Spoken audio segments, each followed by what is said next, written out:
don't want my work to look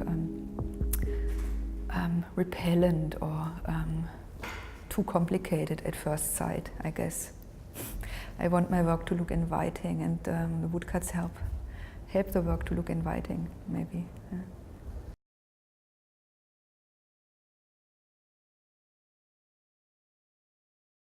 Basically, woodcut was a medium that was taboo and dead in the 90s when I was starting making work, and that's what made it interesting to me. This is colors I often work with, or it's like, and I ink. The type of ink sits very. It's very light, light, and I use a lot of transparent ink. So I like this contrast between this kind of super rough medium and a kind of vulnerability of maybe a vulnerable quality of the actual ink. So you see, it even shines through. Here you see the grain. So this is a proof that it's a reject. Yeah, so it's not signed. It's a work that it's not part of the edition. For example, here it's not evenly printed. Here it's much darker than here. And normally I said I like to fill the grain, so I like this quality better than this quality, because this is too mannered. It looks like too much like it's used in graphic design, you know, to make a point about the roughness of material. So I don't care for this kind of exciting surface. Yeah. The Hill is a painting by Ellsworth Kelly,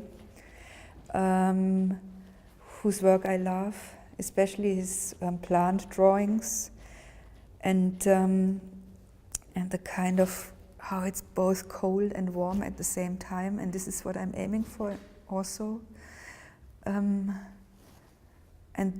how it's like how it's silent and decorative at the same time, I guess. The figure of the beggar is a work that's been like very important to me for many years now, and this is one variant, or like I've carved this in many variations, and it's a figure of a veiled person with outstretched hands, and it goes back to a sculpture by Ernst Barlach, who drew this female beggar on a trip to Russia in the early 20th century. And I guess it's in art history the only time that I could see this kind of iconography of shame and poverty in one work. And that's why it's very interesting to me, because these are like two like subjects or themes that I've been thinking about a lot, like for many years.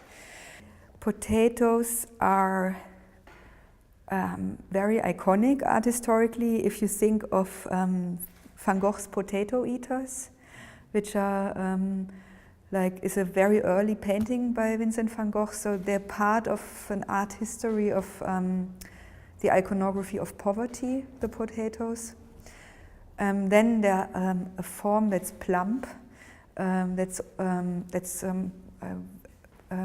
really not very elegant, which is something I'm interested in. Then there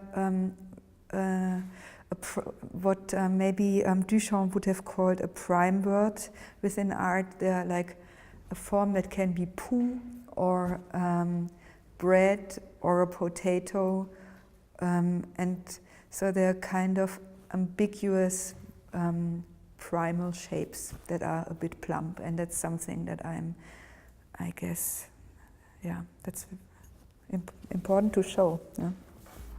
Very basic.